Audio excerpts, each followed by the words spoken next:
Hello guys, कैसे हो सभी। आज अपन पढ़ेंगे हाइड्रोकार्बन चैप्टर। ठीक है, इसकी एनसीईआरटी हाईलाइट को अपन पूरा कवर करेंगे। ठीक है, और कौन कौन से क्वेश्चन आ चुके हैं और आने की संभावना है वो सारी चीज़ें बताऊंगा, इम्पोर्टेंट। ठीक है, स्टार्ट करते हैं अपन। इसमें सब वर्गीकरण है।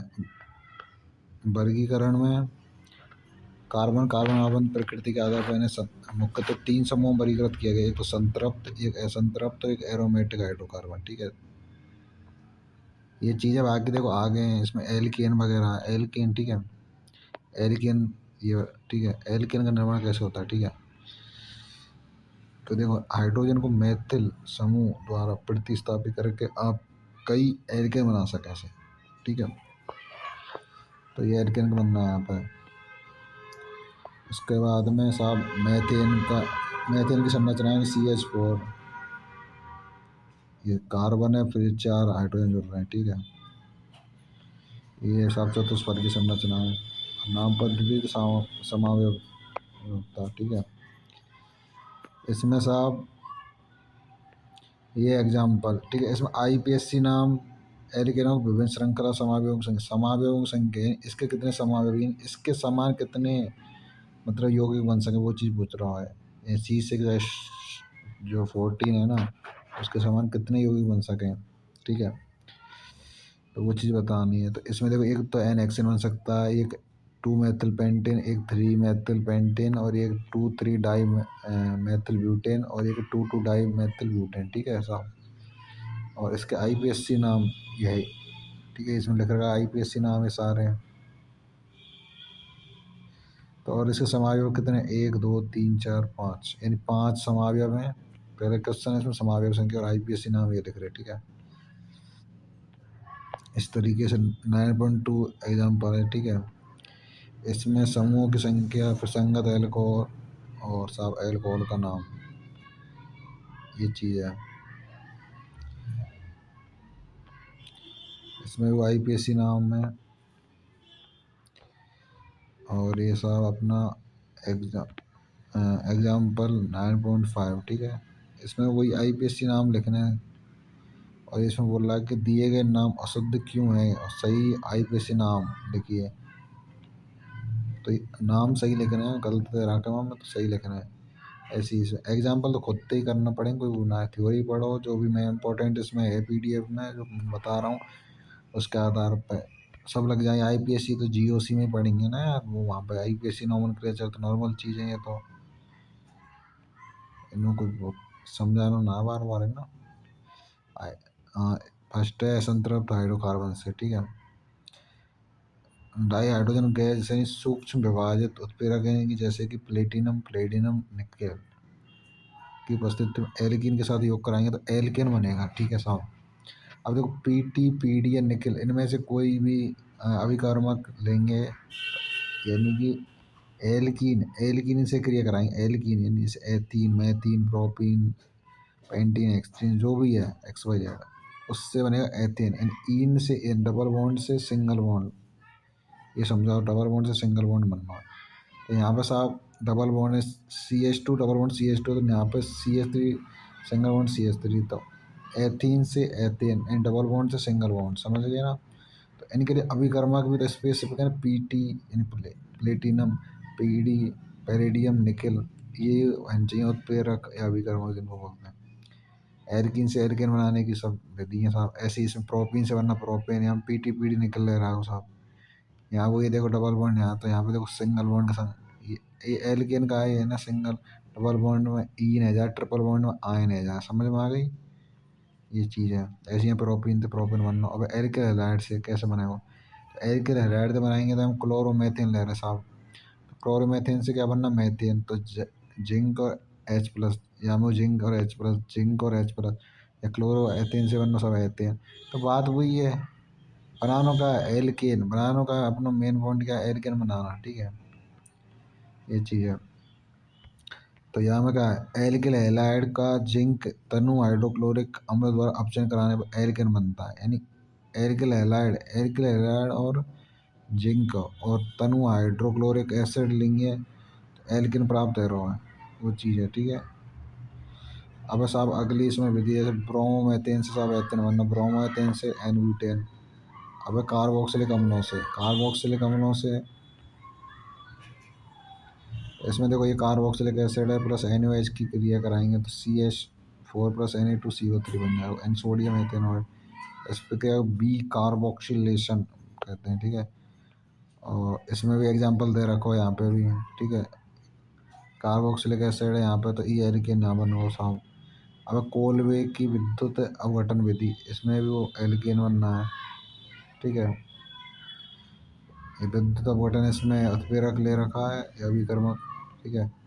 और ये अपना साहब कार्बोक्सिलिक एसिड है, कार्बोक्सिलिक अम्ल की सोडियम अथवा पोटेशियम लवणों, सोडियम अथवा पोटेशियम लवणों के जरिए विलयन का विद्युत अपघटन कराने पर एनोड पर सम कार्बन परमाणु वाले एल्केन प्राप्त है, ठीक है ना।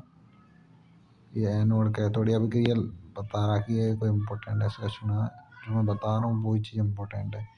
अब ऐसा गुणधर्म इसमें भौतिक और रासायनिक दो प्रकार के रहेंगे। तो भौतिक में जो इम्पोर्टेंट है C1 से C4 तक सब गैस रहेंगी, C5 से C17 तक द्रव्य रहेंगी, C18 या उससे अधिक कार्बन युक्त ये एल्केन, तो 298 कैलोरी पर ठोस होंगी। यानी कि C1 से C4 तक तो सब गैस, C5 से C70 तक द्रव्य, C18 या इससे अधिक होंगे तो सब ठोस होंगे, सीधी बात ही है, समझ में आएगा ना। अब है साहब रासायनिक गुण, रासायनिक गुण है तो रासायनिक गुण में साहब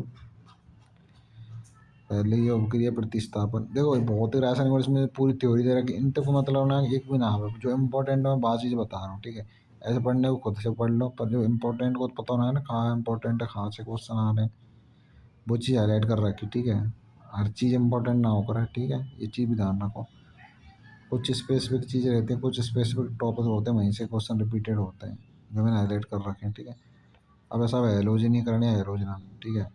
CH4 की Cl2 तो कराएंगे तो क्लोरोमेथेन, इसी तरह के CH3Cl की Cl2 तो कराएंगे डाइक्लोरो एथेन, इसी तरीके से ट्राइक्लोरोमेथेन प्राप्त होगी, टेट्राक्लोरोमेथेन, फिर क्लोरोएथेन, ठीक है।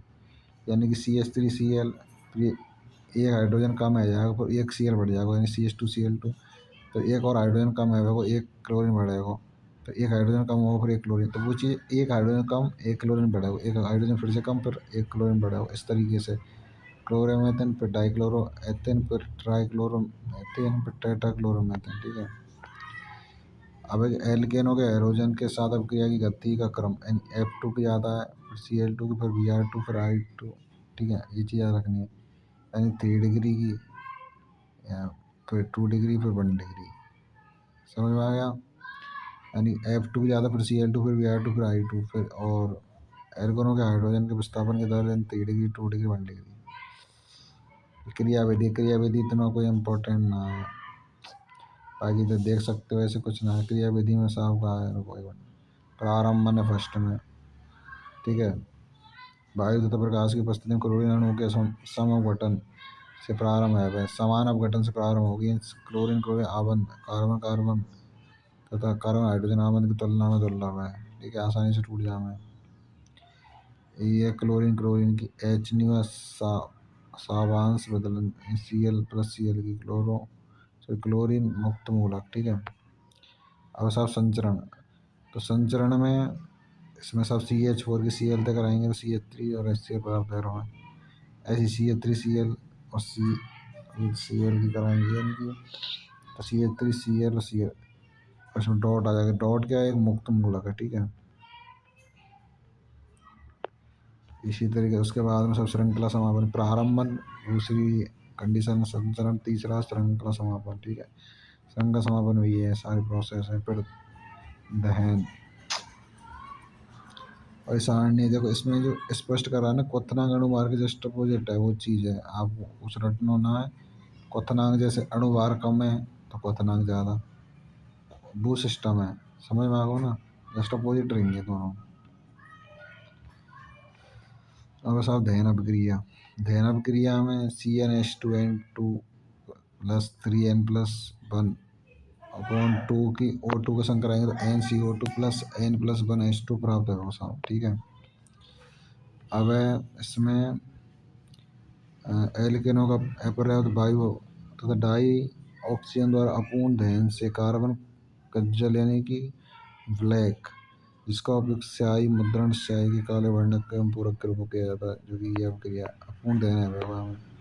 अब है नियंत्रण ऑक्सीकरण में CH4CO2 के संग कराएंगे तो मेथेनॉल प्राप्त होगा। इसी तरीके देखो ये सारी अब क्या दे रखी है हम। अब है समावीकरण तथा समावयन, समावीकरण तो समावन है साहब, ठीक है। तो इसमें एन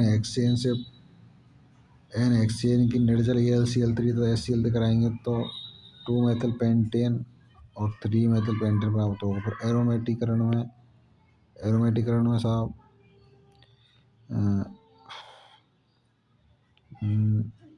एन हेक्सेन यानी एल्यूमिना आधारित वेनेडियम मॉर्बिडियम क्रोमियम ऑक्साइड की उपस्थिति 773 केल्विन तो 10 से 20 ATM दाब पर गर्म किया जाता है। बी हाइड्रोजन होकर बेंजीन देगा, ये बेंजीन देगा को, ठीक है। ये का एन हेक्सेन संरचना, ये बेंजीन नहीं एन हेक्सेन है, ठीक है। एन हेक्सेन स्ट्रक्चर है, ठीक है। ये यू है स्ट्रक्चर, ठीक है, ना कि ये यू ना जुड़ना रही, ठीक है। आप स्पष्ट देख सकते हो यहाँ पे, यहाँ पे स्टार्ट है यहाँ खत्म है, यहाँ इन दोनों के बीच में कोई जुड़ाव है नहीं है, तो यहाँ पे जुड़ाव है, तो पूरी बंद स्ट्रक्चर है और ये बेंजीन की स्ट्रक्चर है। इसमें सब Cr2O3 B2O5 MO2O3 यानी कि वेनेडियम मोरेडियम मोलिब्डेनम और क्रोमियम ऑक्साइड है ना, ये ऑक्साइड जो दे रखे हैं ये, तो इनकी ये तो उपस्थिति एन जी और 773 कैलोरी ताप एन जी 10 से 20 ATM दाब एन जी है, तब साहब ये बनेगी बेंजीन, ठीक है। अब है भाप के साथ अपक्रिया, CH4+H2 की निकल गर्म करेंगे तो CO+3H2 प्राप्त होगा, ठीक है। ताप और घुटन अपक्रिया, इससे 773 कैलोरी पर गर्म करेंगे C6H14 को तो C6H12 प्राप्त होगा, C4H8 C3H6, ठीक है। एसिड डोडेकेन यानी कि C12H26 को गर्म करेंगे तो हेप्टेन और पेंटीन प्राप्त होगा साहब। अब है साहब संरूपण, ठीक है। संरूपण में साहब एथेन को संरूपण, ठीक है, यानी एथेन के असंख्य संरूपण होते हैं, एथेन के असंख्य संरूपण रहना सही है। हालांकि इनमें 2 संरूपण चरण होते हैं, इनमें 2 संरूपण मेन रहना है, ठीक है। एक ग्रुप में दोनों कार्बन के हाइड्रोजन परमाणु एक दूसरे के अधिक पास रहेंगे, यानी कि जो दोनों कार्बन के हाइड्रोजन परमाणु एक ग्रुप रहने वहाँ में दोनों कार्बन के हाइड्रोजन रहेंगे वहाँ, तो इनके हाइड्रोजन पास पास रहेंगे, और दूसरे रूप रहे हम दोनों कार्बन के हाइड्रोजन दूर दूर रहेंगे, तो पास पास जो रहेंगे वो ग्रस्त हाइड्रोजन परमाणु ये दूसरे कार्बन के हाइड्रोजन परमाणु अधिकतम दूरी पर रहेंगे, तो सांतरित, 2 ही रूप हैं, एक ग्रस्त एक सांतरित। ग्रस्त में तो पास पास रहेंगे हाइड्रोजन परमाणु, और सांतरित में दूर, जैसे ये रहा ना ग्रस्त में साहब पास पास है, पास पास है, पास पास है, और साहब सांतरित में दूर दूर है, सब अलग अलग है, डिफरेंट है। और यहाँ हम देखो चिपक रहे हैं, ये बिल्कुल पास पास है ना, ये चीज़ दिख रही है तो वो चीज़ है। और साहब रखो संरूपणों में आबंध कोण तथा आबंध लंबाई समान है। ग्रस्त तथा सांतरित संरूपणों को सौहार्स या न्यूमेन परिच्छेद भी कहा जाता है, ठीक है। सौहार्स परिच्छेद, प्रत्येक कार्बन से संलग्न 3 हाइड्रोजन परमाणु को 3 रेखा खींचकर दिखाया जाता है, ठीक है। एक दूसरे को 120 पे काटे, जैसे एक रेखा ये दूसरी है तीसरी है, इस तरीके से यहाँ पे ये तो 3 रेखा में डिवाइडेशन करते तो इनके बीच जो कोण है 120 डिग्री का, ठीक है। एथेन के ग्रस्त एवं सांतरित सौहार्स परिच्छेद 9.2 में, तो यही तो दे रखे हैं। अब सर न्यूमेन परिच्छेद जो तो मैंने बताया, ग्रस्त और सांतरित, ग्रस्त में हाइड्रोजन देखो पास पास है, हमें यहाँ दूर दूर है, तो पास पास वाले ग्रस्त, दूर वाले सांतरित, 120 डिग्री कोण रहे, ये इंपॉर्टेंट है, 120 डिग्री का कोण है साहब, ठीक है। और 120 डिग्री कोण पर स्थित 3 छोटी रेखाएं से जुड़े हुए हैं। संरूपणों का आपेक्षिक स्थायित्व, इलेक्ट्रॉन अभ्र के मध्य प्रतिकर्षी अन्योन क्रिया जो संरूपण के स्थायित्व को प्रभावित करती है। मरोड़ी विकृति यानी इलेक्ट्रॉन अभ्र के मध्य जो प्रतिकर्षण है वह ना, प्रतिकर्षण क्रिया है वह संरूपण के स्थायित्व को प्रभावित करा है। ठीक है, इसको मरोड़ी विकृति कहते हैं। मरोड़ी विकृति का परिणाम कार्बन कार्बन एकल बंध के घूर्णन कोण पर, कौन से कोण पर, घूर्णन कोण पर निर्भर करता है। इस कोण को द्वितल कोण, मरोड़ी कोण। देखो विकृति होगी वो सब मरोड़ी विकृति है भाई। कोण जो होगा द्वितल कोण या मरोड़ी कोण। विकृति तो मरोड़ी विकृति और कोण वो सब मरोड़ी कोण। ठीक है, एथेन के सभी संरूपणों में मरोड़ी कोण सांतरित रूप में न्यूनतम एवं ग्रस्त रूप में अधिकतम। मतलब सभी संरूपण जो मरोड़ी कोण सांतरित रूप में तो सब न्यूनतम रहेगा, ग्रस्त रूप में अधिकतम रहेगा। सांतरित संरूपण ग्रस्त संरूपण की अपेक्षा अधिक स्थायी है। यानी कि सांतरित जो संरूपण में देखो दूर दूर कोई भी चीज़ें दूर दूर रहेंगे तो भाई वो आराम से अपने सुखी जीवन जीवेगा। और सब पास पास में घर हैं तो लड़ाई झगड़ा वो वाला सिस्टम है। ठीक है, इतने पास पास रहेंगे कितने के लोग हो जाए तो भाई लड़ाई झगड़ा तो वो ही।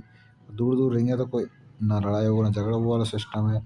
तो वो ये सांतरित संरूपण ग्रस्त प्रक्षेपी की तुलना में अधिक स्थायी है, क्योंकि सांतरित में दूर दूर है ना हाइड्रोजन कार्बन से, तो इसलिए स्थायी ज़्यादा, स्थायी तो ज़्यादा है। ठीक है, ज़्यादा दिन तक टिक पाई वो चीज़ है, और ग्रस्त को कम है साम। ठीक है ना। अब एल्कीन, एल्कीन का साफ सूत्र है CnH2n। एल्कीनों को ओलपिन भी कहा जाता है। द्विबंध की संरचना, एल्कीनों में द्विबंध सभी है, कार्बन कार्बन का बंध है डबल। हाँ, ये थ्योरी वगैरह ऐसी कोई ज़्यादा इंपॉर्टेंट है, बस समझने मुझे डायग्राम उनके समझना बहुत सारी चीज़ें देता हूँ। एथीन का कच्चे आहार्य केवल सिग्मा बंध को प्रस्तुत करते हुए। ठीक है, sp2 संकरण होता है। अब सब नाम पद्धति इसमें देखो संरचना देकर दे रखी है और IPSC नाम है। जैसे ये सब प्रोपीन है, ये ब्यूटबनीन है, ब्यूटूइन है, buta one three diene, 2 methyl propene, 3 methyl ब्यूटबनीन। ठीक है, ये सब IPSC नाम है। IPSC नाम मतलब लिखना है इनके जो दे रखे ना स्ट्रक्चर ये सब के। ठीक है, पहले का ये दे रखा, दूसरे का ये, तीसरे का ये तो खुद ही करने एग्जाम्पल तो मैं बताऊंगा ही नहीं, इनने तो खुद ही करना ही है। अब साहब समावयवता। ठीक है, समावयवता। ठीक है, समावयवता में दो प्रकार समावयवता है, संरचनात्मक और ज्यामितीय समावयवता। ठीक है, C4H8 है तो अणु सूत्र है साहब। एल्कीन को 3 प्रकार से लिख सकते हैं, मतलब इसके 3 समावयवी, एक तो ब्यूटबनीन, एक है साहब ब्यूटूइन, और एक है 2 मेथिल प्रोपनीन। ये चीज़ है। अब ऐसे हम दे रखो साहब एग्जाम्पल, तो यहाँ में पूछ रहा संरचनात्मक समावयव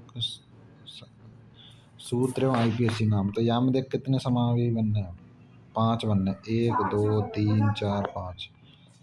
IPSC नाम साहब ये पेंटवनीन, पेंटूइन, 2 मेथिल ब्यूटूइन, 3 मेथिल ब्यूटवनीन, 2 मेथिल ब्यूटवनीन। अब ज्यामितीय समावयवता।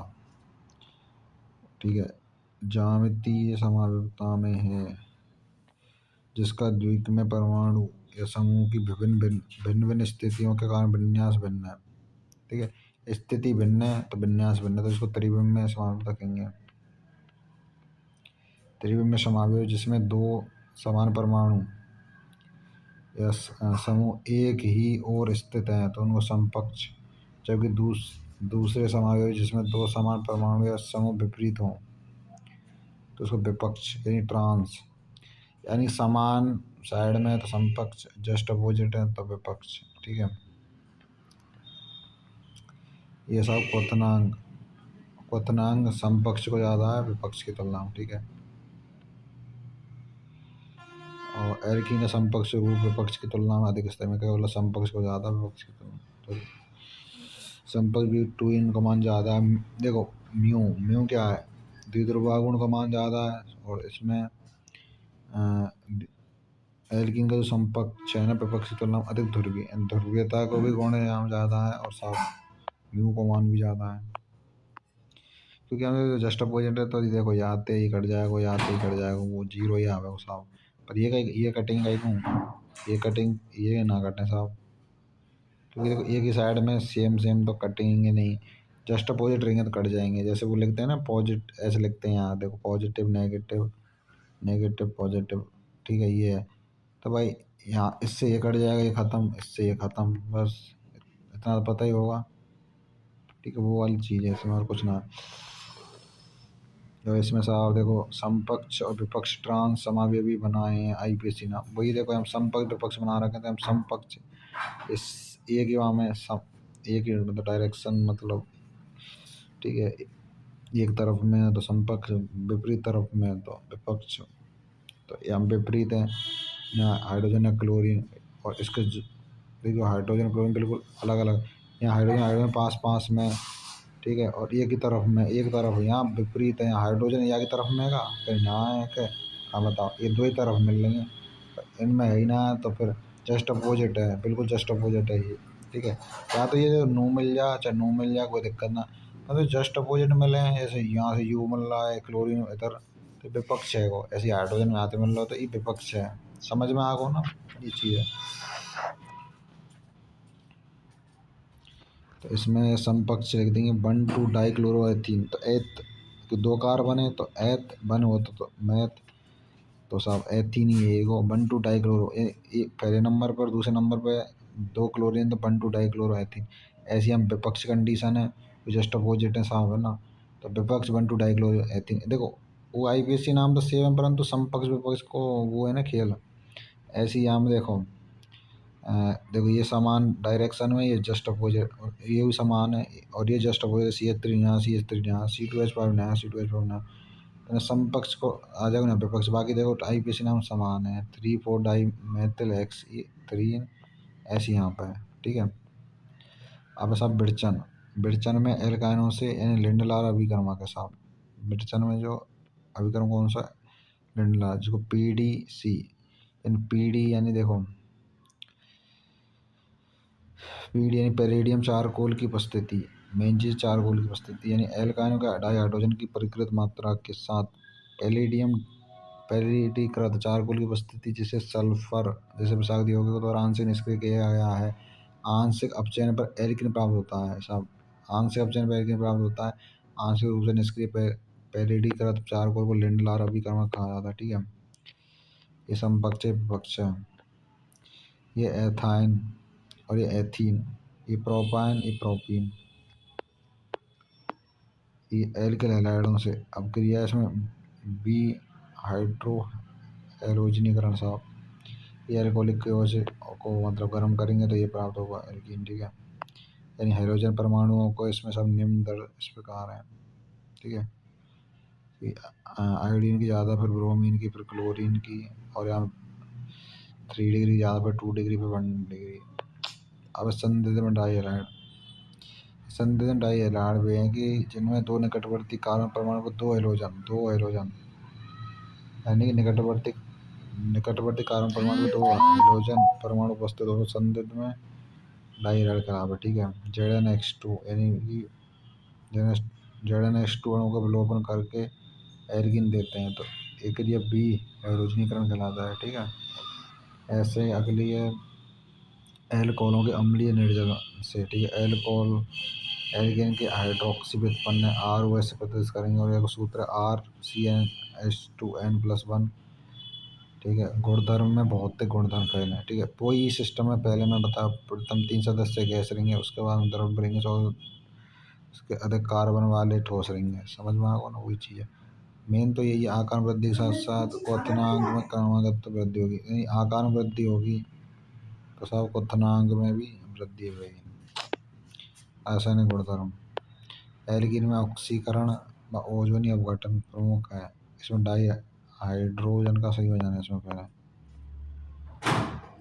अब सब दूसरा हेलोजन का संयोजन, एल्कीन से संयुक्त होकर हेलोजन जैसे ब्रोमीन, क्लोरीन, संदिग्ध डाई हैलाइड तथा हालांकि आयोडीन सामान्य परिस्थिति में यौगिक अभिक्रिया प्रदर्शन नहीं करता है। यानी हाइड्रोजन का जो संयोजन है ना, इसमें आयोडीन आयोडीन सामान्य परिस्थिति में यौगिक अभिक्रिया ना दर्शावे, बस आयोडीन ना दर्शावे, ब्रोमीन दर्शावे, क्लोरीन दर्शावे। ठीक है, देखो ब्रोमीन दर्शा रहा है, क्लोरीन दर्शा रहा है। ठीक है, एथीन से क्या बनना, 1,2-डाई ब्रोमो प्रोपेन। ठीक है, ऐसी साहब यहाँ पे प्रोपीन से बनना 1,2-डाई क्लोरोप्रोपेन। अब है अगला हाइड्रोजन हैलाइडों संयोजन, यानी कि इसमें एस और एच आई एल्कीन से संयुक्त होकर एल्किल हैलाइड बनाते हैं। हाइड्रोजन हैलाइड की अभिक्रियाशीलता क्रम में साहब एच आई की ज़्यादा प्रभाव के बाद एच बी आर फिर एस सी एल। सम्मिलित एल्कीनों में एच बी आर की यौगिक अभिक्रिया C H two double bond C H two की एच बी आर तीसरा कराएंगे तो सी एच थ्री एल्कीन प्राप्त हो रहा साहब। एल्कीन से क्या प्राप्त हो रहा है? एल्कीन एल्कीन से प्राप्त हो रहा है एल्कीन, ठीक है। असमित एल्कीनों पर एच बी आर का योग मार्कनिकॉफ नियम है साहब। और देखो इसकी क्रिया कराएंगे, जैसे प्रोपीन पर एच बी आर का संकलन कैसे होगा, इस पर दो संभावित उत्पाद होंगे। यानी प्रोपीन प्रोपीन प्रोपीन की एच बी आर का संकर आ रहे हैं तो दो संभावित बनेंगे इसमें बाद टू ब्रोमो प्रोपेन, यानी प्रोपेन तो यही पर दो नंबर पर ब्रोमो समूह जुड़ जाएगा, एन ब्रोमीन समूह ऐसे यहाँ सब बन एक नंबर पे जुड़ जाएगा। ये दो कंडीशन नहीं बननी यहाँ में तो कुछ है ना। तो जो मार्कनिकॉफ का नियम है ये, ठीक है, जो ये अभिक्रिया इसमें दर्शा रखी है ना ये, और ये क्रियाविधि है, क्रियाविधि देते गुना फिर और देखो प्रतिमार्कनिकॉफ योगज या फिर प्रतिमार्कनिकॉफ भी कहते हैं इसको, और पराऑक्साइड या खराश प्रभाव भी बोला जाता है। पराऑक्साइड की उपस्थिति में असम्मित एल्कीन जैसे प्रोपीन, असम्मित एल्कीन है प्रोपीन जिसका एग्जाम्पल मैंने अभी बताया था। असम्मित एल्कीन जो प्रोपीन एच बी आर का संयोजन प्रति अब बहुलीकरण, ठीक है। तो आप पॉलीथीन की थैलियाँ या पॉलीथीन सीड से परिचित होंगे। अधिक संख्या में एथेन अणुओं को उच्च ताप दाब उत्प्रेरक की उपस्थिति में संकलन करने से पॉलीथीन बनता है, ठीक है। बृहद अणु बहुलक कहलाते हैं। इस अभिक्रिया को बहुलीकरण कहते हैं या बहुलकन कहते हैं। सरल यौगिक जिनमें बहुलक प्राप्त होते हैं एकलक कहलाते हैं, ठीक है। NCH2CH2 उच्च ताप दाब उत्प्रेरक यानी कि CH2CH2 बनेगा सर, पॉलीथीन है, ठीक है। पॉलीथीन का ये सूत्र है, ठीक है। मेन चीज़ है पॉलीथीन का सूत्र में CH2, पॉली यानी एक से अधिक चीज़ों के लिए, ठीक है। और ऐत तो ये है ही है, तो बस नाम से पता चलना, कुछ रटने की जरूरत ना है। मैथ ऐत ऐत ऐत ऐत स्ट्रक्चर है नॉर्मल, ऐत ऐत इसका सूत्र है नॉर्मल, आपको पता है CH2 इतना पता ही है। ये क्या होगा? एथेन, समझ गए। पर इसमें डबल बॉन्ड जोड़ो तो एथीन है ना, तो ये साहब एथीन। सुनो मेरी बात अब पूरी। इसमें एन जुड़ रहा है तो एन यानी कि मल्टीपल नंबर जो होंगे ना, मतलब एक से अधिक के लिए एन का यूज किया जाता है। जैसे यहाँ पे साहब दो भी है सके, तीन भी है सके, तो यहाँ दो को गुणा सबनते है वो, तीन को सबनते है वो, चार को सबनते है वो, एक को ना हो, एक तो फिर यही है नॉर्मल ना, दो तीन से स्टार्ट होंगे, समझ में आ गया ना। तो ई प्रो पोली है कोई पोली, एथीन तो है, तो पोली एथीन खिलाएगा।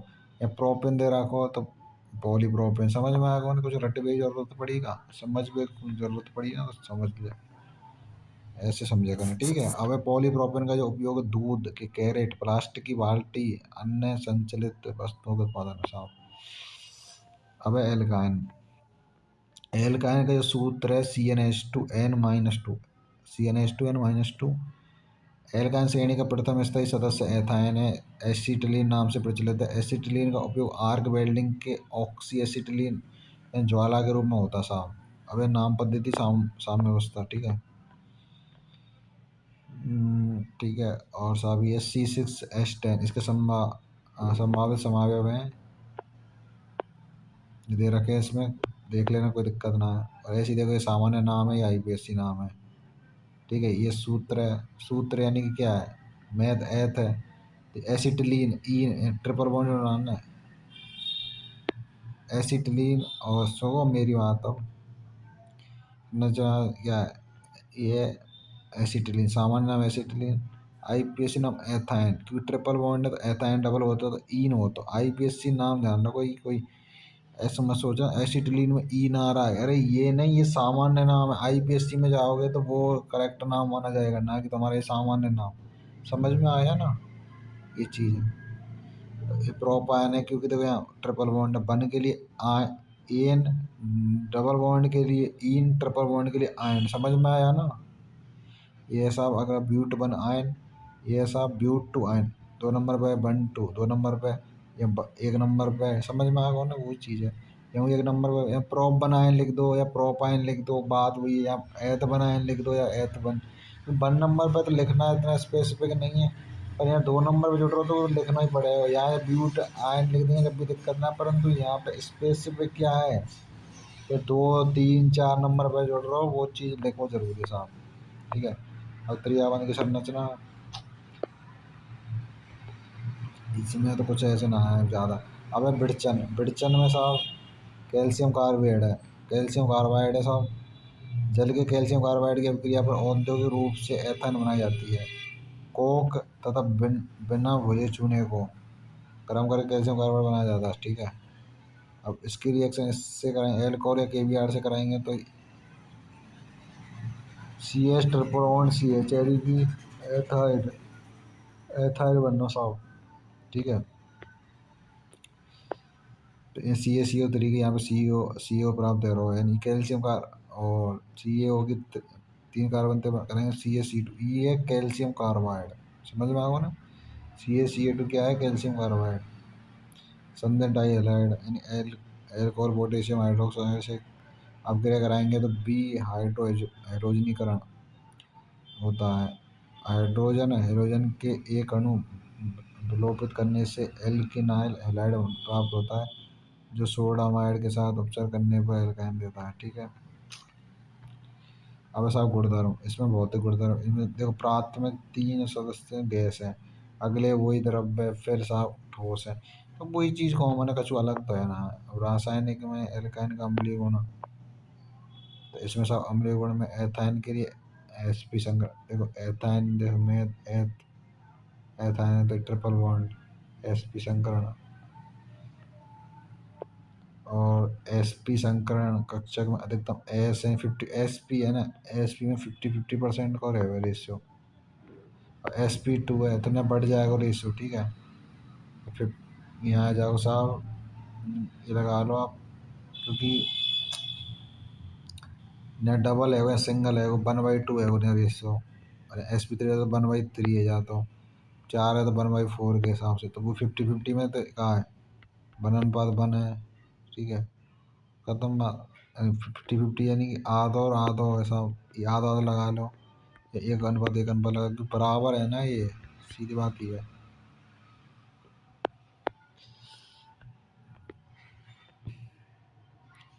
अब है साहब एल्कीन तथा एल्काइन के निम्नलिखित क्रम में अम्लीय गुण है साहब। तो ये एथाइन, एथाइन की साहब सबसे ज़्यादा है अम्लीय प्रकृति, पर एथीन की, फिर एथेन, फिर आयन की सबसे ज़्यादा, फिर ईन की, फिर एन की, ठीक है। ऐसी इसमें, ठीक है। अब है योगा जब क्रिया, एल्काइनों में त्रिआबंध होता है या डाइहाइड्रोजन, हेलोजन, हाइड्रोजन हैलाइड आदि के दो अणुओं से योग करते हैं। योगज उत्पाद निम्नलिखित पदों में बनता है साहब, ये बाइनल अनायन है ये। और डाइहाइड्रोजन का संयोजन, यानी कि CH2CH+H2 की क्रिया PT निकलते कराएंगे तो CH2 डबल CH2 प्राप्त है, वो H2 तो कराएंगे CH3 ना। और साहब यहाँ प्रोपाइन, प्रोपाइन की H2 के संग कराएंगे तो प्रोपीन बनेगा, प्रोपीन हाइड्रोजन का संयोजन है, ठीक है। यहाँ साहब न्यू का है प्रोपाइन, प्रोपाइन की Br2 से कराएंगे तो 1,2 डाइब्रोमो प्रोपीन बनेगा, फिर अगर एक से कराएंगे तो 1,1,2,2 टेट्राब्रोमो प्रोपेन। अब साहब हाइड्रोजन हाइड्रोजन के संयोजन से ये रिएक्शन और ये रिएक्शन प्राप्त होगी। अब जल का संयोजन, जल के जो संयोजन कराएंगे ना तो एथेनॉल प्राप्त होगा यहाँ, तो एथाइन की क्रिया कराएंगे तो ये एथेनॉल, यहाँ प्रोपाइन की कराएंगे तो प्रोपेनॉन, इसी तरीके से। अब है बहुलीकरण, बहुलीकरण में रेखीय बहुलीकरण, अनुकूल परिस्थितियों में एथाइन का रेखीय बहुलीकरण से पॉलीएसिटिलीन अथवा पॉलीएथाइन, पॉलीएसिटिलीन या पॉलीएथाइन, जो उच्चतर अणु भार वाले पॉलीएथाइन CH double CH double CH से युक्त ऐसे CH double CH double CH प्रदर्शित किया, और एन लग रहा है एन, तो पॉली पॉली को व्यक्त कर रहा हो, ठीक है। जैसे पॉलीएथाइन, पॉलीप्रोपेन, ऐसी तरीके से, ठीक है। अभी चक्रीय बहुलीकरण, चक्रीय में वही है चक्रीय में साहब एथाइन को लाल तप्त लोहे नलिका में 873 केल्विन, लोहे तप्त नलिका 873 केल्विन ताप है, चक्रीय बहुलीकरण हो जाता है इसमें। एथाइन के तीन अणु, एथाइन के तीन अणु से एक तो ये रहा, ठीक है, एक ये रहा, एक ये रहा। एथाइन के तीन अणु है ना, मैथ और एथ, मैथ और एथ, मैथ और एथ। तो ये एथाइन बन गया ना, ये एथाइन बन गया, एथाइन तीन अणु ना है, तीन अणु है एथाइन के। तो बहुलीकृत करेंगे तो क्या बनेगा, बेंजीन बनेगा। और इतनी तापमान है ना जी, 873 केल्विन, और लाल तप्त लोहे नदी का। जहाँ लाल तप्त लोहे नदी का आ जाए ना, ट्यूब आ जाए, नदी का आ जाए, वहाँ सीधी बात बेंजीन बनेगा, सीधी बात ही है और कुछ ना। और वैसे भी लॉजिक के हिसाब से चल रहा है, 6 कार्बन तो यहाँ 6 कार्बन जो कंबाइंड होंगे तो एक बेंजीन स्ट्रक्चर बनाएगा, बस खत्म। और क्या, वैसे भी रख सकते हैं, याद वैसे याद ना रहे तो तरीका मैं बता दिया। अब सब एग्जाम्पल या करे लियो आप, तगड़ी चीज़ ना। अब एरोमेटिक हाइड्रोकार्बन है, जिन एरोमेटिक यौगिकों में बेंजीन वलय होती है उनको बेंजोइड, और जिनमें नहीं होते उनको एबेंजोइड। सही बात है ना। हाँ, तो एरिन के कुछ उदाहरण नीचे दिए गए थे। बेंजीन है साहब, जो कि बेंजोइड है, टोलुइन बेंजोइड, नेफथलीन बेंजोइड, बाइफेनिलीन, बाइफेनिल है साहब। और ये साहब टोलुइन CH3 प्रेजेंट रहे, टोलुइन NH2 जो प्रेजेंट रहे है, तो साहब एनिलीन। अब ये 1,2 डाई डाई मेथिल बेंजीन वैसे तो, परंतु ऑर्थोजाइलिन ऑर्थो कंडीशन पर और ये सब मेटा कंडीशन पे जुड़ रहा है। ये CH3 तो मेटाजाइलिन वैसे नाम है इसका IPAC 13 डाई मेथिल बेंजीन, इसका 14 डाई मेथिल बेंजीन। समझ में आ गया ना, पैराजाइलिन। और बेंजीन की संरचना, ये बेंजीन की संरचना है, ठीक है। और साहब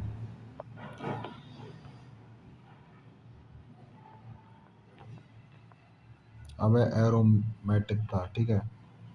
अब एरोमेटिकता में इम्पोर्टेंट चीज़ है, देखो ये चार जो, सॉरी तीन जो दे रखे हैं ना पॉइंट, ये इम्पोर्टेंट है, ये चीज़ ध्यान रखनी है एरोमेटिकता।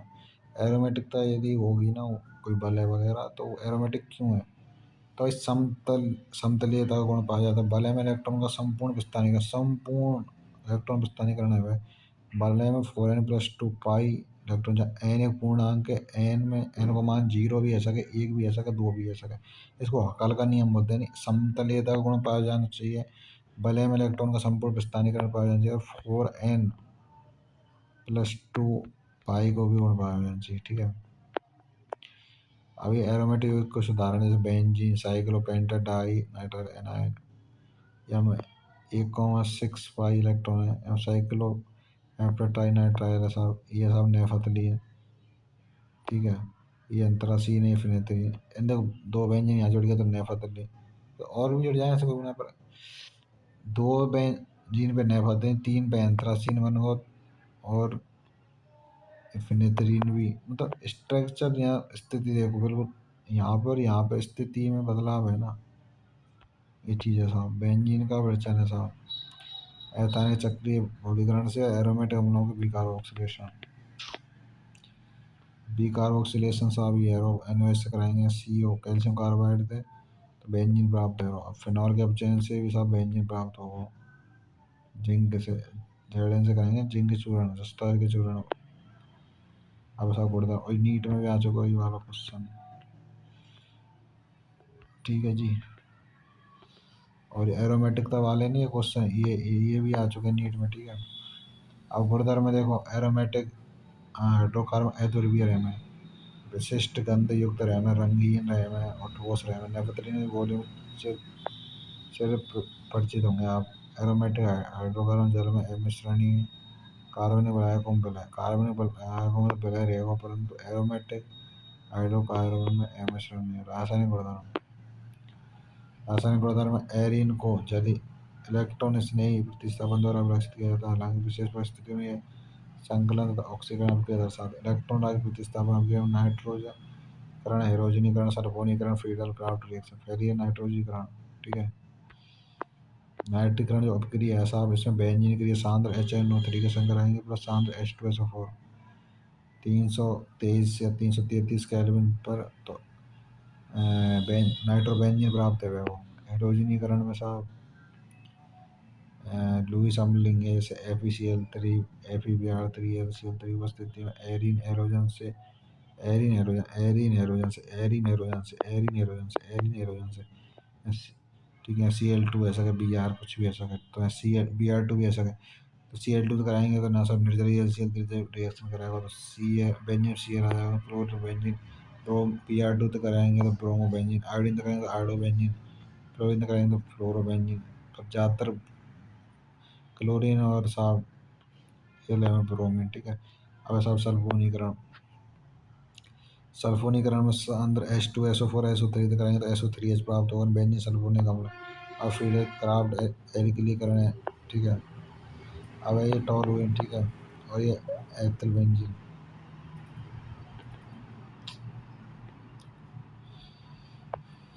बेंजीन की एसिटिल क्लोराइड से कराएंगे तो एसीटोन फिनोल प्राप्त है, वह को एसिटिक एनाइड से कराएंगे तो,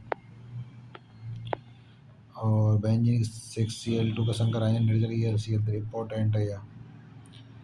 तो हेक्साक्लोरोबेंजीन H2O तक कराएंगे तो ना OH जुड़ जाएंगे सब जगह, ठीक है, जैसे क्लोरीन क्लोरीन जुड़ रहा है ना। अब इलेक्ट्रॉन स्नेही प्रतिस्थापन अभिक्रिया में इलेक्ट्रॉन स्नेही की उत्पत्ति कारक धनायन का बनना, मध्यवर्ती कारक धनायों से प्रोटॉन का विलोपन। इलेक्ट्रॉन स्नेही की उत्पत्ति है तो यहाँ पे क्लोरीन आयन बनना, यहाँ ElCl3 करेंगे Cl प्लस क्लोरीनियम आयन और ElCl4 माइनस बाहर आएगा। ऐसे यहाँ पर रिएक्शन है CH3 प्लस, इस तरीके से। और कारक धनायन का बनना, कारक धनायन कैसे बनेगा, प्रोटीन का विलोपन में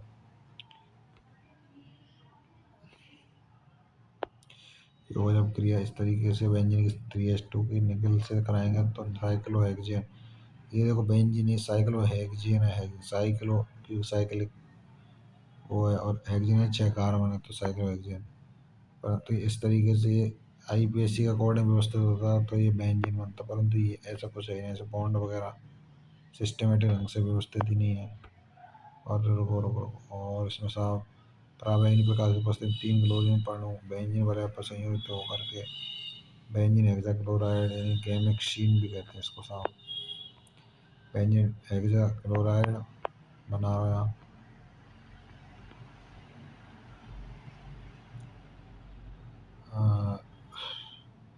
OH समूह बेंजीन वलय को इलेक्ट्रॉन स्नेही के आक्रमण की सक्रिय बनाते हैं, NH2 NH4 NSU CH3 OH CH3 CH3 C2H5। Chlorobenzene का अंदाजा संरचना सब ये है। Meta condition NO2 CN CHO COR COOH COR SO3H। अब कैंसर जन गुण या विषाक्तता के गुण। देखो बेंजीन तथा भौगोलिक केंद्र की हाइड्रोजन जिनमें 2 से अधिक जुड़ी हुई बल है विषाक्त कैंसर जनित कैंसर जन्य गुण दर्शाने साहब। भौगोलिक केंद्रीय हाइड्रोकार्बन कार्बन पदार्थ जैसे तंबाकू कोल पेट्रोलियम के अपूर्ण धुआं से जो मानव शरीर में प्रवेश करता है, विभिन्न जैव रासायनिक अपक्रिया DNA को अंततः नष्ट कर कैंसर का रूप ले लेती हैं।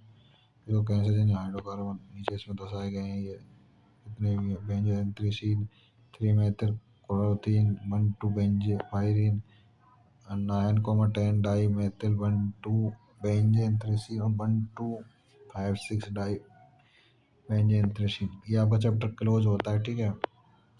और इसकी डिटेल PDF आपको टेलीग्राम चैनल मिल जाएगी, और जो कैंडिडेट नए चैनल पर चैनल को सब्सक्राइब कर लो, ठीक है। इसमें और आपको NCERT हाईलाइट मिल जाएगी एवरी चैप्टर की, ठीक है, कोई दिक्कत नहीं है।